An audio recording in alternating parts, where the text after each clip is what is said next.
The bleeding wallet.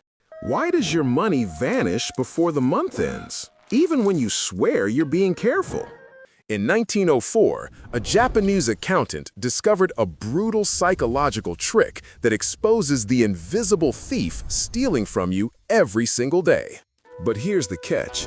This method forces you to confront the ugliest version of yourself, the one who lies about small purchases and just this once. Most men can't handle that mirror.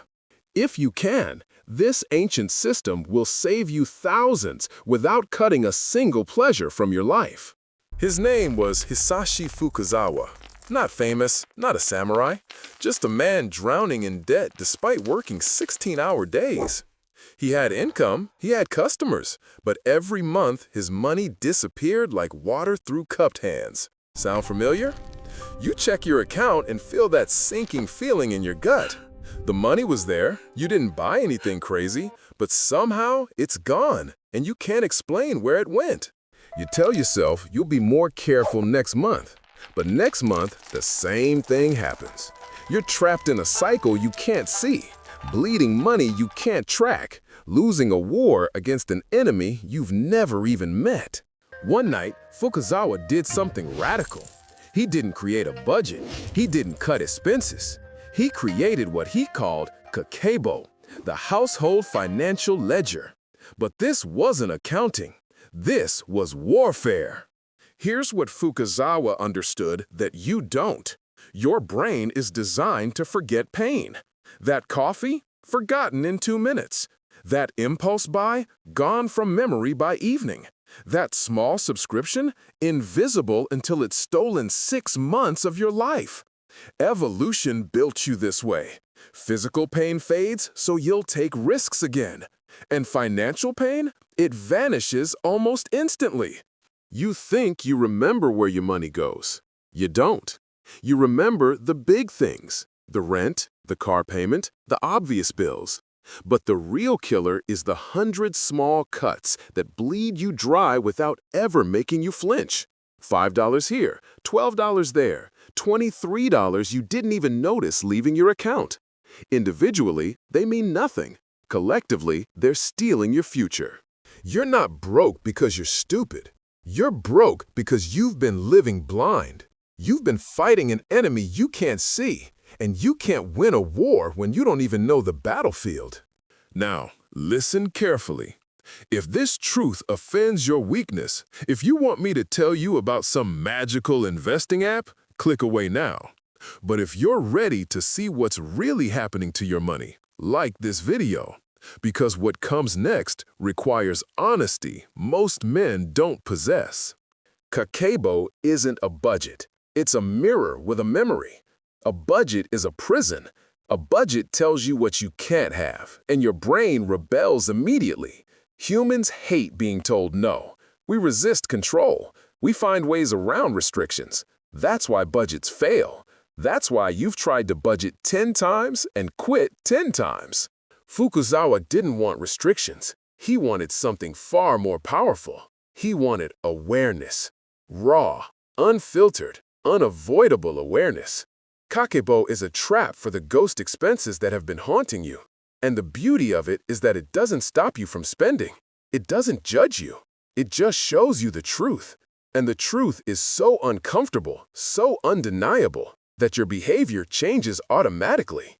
Within 3 days of starting, Fukuzawa wanted to quit because what he saw disgusted him. Not because he was spending on terrible things, but because he was spending on nothing. Meaningless purchases, forgotten transactions, money evaporating for reasons he couldn't even remember an hour later. The invisible thief wasn't one big enemy. It was 1,000 tiny cuts. A snack he didn't need. A newspaper he didn't read. A convenience purchase because he was tired. None of these things mattered individually. But together, they were stealing 30% of his income. 30% gone, wasted, for nothing. And here's the truly brutal part. He couldn't blame anyone. The invisible thief wasn't outside him, it was him. The version of himself that operated on autopilot. The version that reached for his wallet without thinking.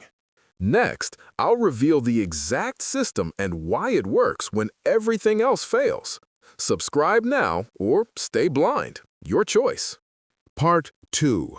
The Invisible Thief. Welcome back.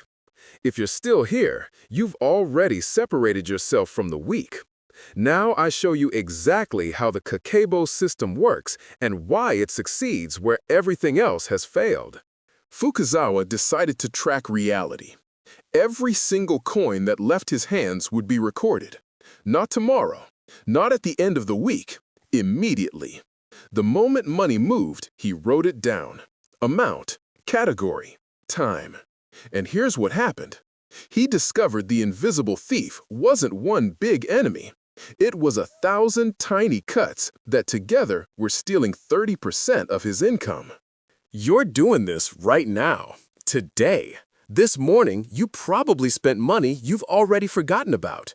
You tapped your card, you clicked a button, and 2 minutes later, it was gone from your consciousness. Your brain deleted it because it wasn't important enough to remember. But your bank account remembers everything. And the gap between what you think you spent and what you actually spent is where your future dies. This is why budgets fail. Because budgets operate in the future. They tell you what you should do tomorrow, but you can't control tomorrow when you don't even see today. You can't fix a problem you can't measure. So here's the system. 4 sections, 4 questions, 5 minutes per day. Income. How much money entered your life this month? Write the exact number. Most people never write this down. They have a vague sense. That's weakness. Write the exact number. Second section. Fixed expenses. Rent, utilities, insurance. The non-negotiable costs of existence. Write them down. Subtract them from your income.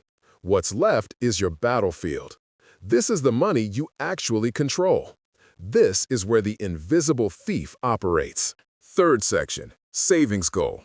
How much do you want to keep this month? Not hope to keep, decide to keep. Write the number, commit to it. Fukuzawa set his at 20%. You can start at 5. The percentage doesn't matter yet. The commitment does. Fourth section, spending categories. Survival, culture, optional, extra. 4 categories. Survival is food, medicine, transportation. Culture is books, learning, experiences that build you. Optional is entertainment, comfort purchases. Extra is garbage, impulse buys, stuff you don't need and didn't plan for. Every single purchase gets categorized. Everything gets written down immediately, or you've already lost. Now here's why this works. It's not about restriction, it's about friction.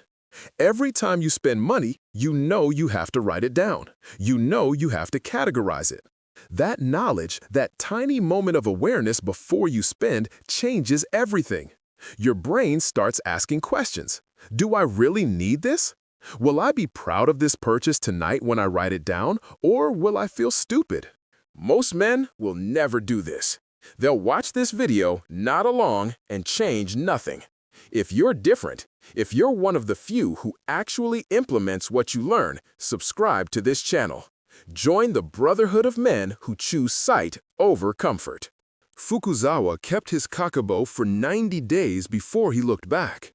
38% of his spending was in the extra category. Wasted, on nothing, on garbage he didn't remember buying. He didn't need more income. He needed less blindness. So he made a rule. Any purchase over a certain amount required a 24-hour waiting period. He'd write it as a potential purchase. He'd sit with it. And the next day, 90% of the time, he didn't want it anymore. The desire had evaporated. It was never real. It was just impulse. By adding friction, by adding time, by adding awareness, he killed the invisible thief. Within 6 months, he had savings. Within a year, he was out of debt. Not because he earned more, because he bled less. He plugged the leaks. He won the war by simply seeing the battlefield clearly. But you have to actually do it. You have to buy a small notebook. You have to write down every single purchase the moment it happens. You have to face the truth without excuses. Can you do that? Most can't. Most quit within a week because the truth is too painful. In part 3, I'll show you the advanced techniques, how to identify patterns you didn't know existed, how to maintain this when your brain tries to sabotage you, because it will try. The method is simple. The execution is hard. Part 3 is next. The warrior's discipline. Welcome to the final part. If you've made it this far, you're in the top 1%. Most people consumed part 1 and disappeared. They wanted the secret without the work, but you're still here. That means you understand that knowledge without execution is just entertainment. Let me tell you what happened after Fukuzawa's first year of Kakebo. He didn't just save money, he became a different person. He started seeing purchases as patterns that revealed who he really was. And what he discovered was uncomfortable. He spent more when he was tired. When stressed, his hand reached for his wallet like a reflex. When bored, he bought things to feel something. His spending wasn't random. It was emotional. It was a coping mechanism he'd never recognized. You do this too. Your spending has patterns you've never noticed. Specific times when you're weak. Specific emotional states that open your wallet. Kakebo reveals these patterns because it creates a historical record. After 30 days, you're not just tracking spending, you're tracking yourself, your habits, your weaknesses, your lies. Once you see the pattern, you can break it. Fukuzawa created the 3 questions. Every night, he asked himself these. First question. What purchase today made my life genuinely better? Not what felt good in the moment, what actually added value. Sometimes the answer was nothing. That realization was devastating and necessary. Second question. What purchase today did I make unconsciously? The snack at the counter. The upgrade nobody asked for. These unconscious purchases were the enemy. You can't make unconscious purchases when you know you'll answer this question tonight. Third question. If I could undo one purchase from today, which would it be? This forces honesty. Most people can't handle this level of accountability. They justify everything. But pretending is why you're still broke. After 6 months, Fukuzawa noticed something strange. He stopped wanting things. The constant craving for more, for new, for different had evaporated. Not because he became a minimalist, but because he trained his brain to distinguish between real desire and manufactured impulse. Most of what you think you want, you don't actually want. It's suggestion. It's manipulation. Your brain is targeted by thousands of messages daily, all designed to create desire where none existed. Kakebo trains you to recognize the difference. Here's the advanced technique. At the beginning of each month, Fukuzawa wrote down expected expenses based on previous months. This wasn't a budget. This was a prediction. Then he'd track actual spending against prediction. When reality exceeded prediction, he'd investigate why. This created a feedback loop. Each month, predictions became more accurate, and spending became more intentional. But here's where most fail. Even when they start Kakebo, even when they see benefits, they quit after 3 months. Why? Because their brain fights back. Your unconscious mind hates this system. It hates accountability, so it sabotages you. It tells you this is too much work. These are lies. This is the invisible thief trying to survive. Fukuzawa called it the resistance, the part of you that wants to stay blind because blindness is comfortable. So he made Kakebo non-negotiable, not something he did when convenient, something he did every single day. The discipline wasn't optional, It was identity. That shift from action to identity is everything. 5 years later, Fukuzawa had enough savings to retire early, not because he earned a fortune, because he kept what he earned. He built wealth in the margins. He didn't sacrifice. He just stopped being unconscious. Now, I have a question for you. What percentage of your spending last month can you actually remember right now? I'm betting less than 30%. And that 70% you can't remember? That's the invisible thief. That's where your future is dying. If you're ready to fight back, start tonight. Buy a notebook. Write down every purchase for 30 days. No exceptions. Come back and tell me what you discovered. Most won't do this, but a few will. And 6 months from now, you'll be different. Wealthier, stronger, free. Fukuzawa died in 1952. Not famous, just a man who mastered himself through awareness. His method spread quietly through Japan. Just results, just transformation. The question is, will you? Will you do the work or stay comfortable in ignorance? The method is in your hands. What you do with it reveals everything. Subscribe. The next battle begins soon.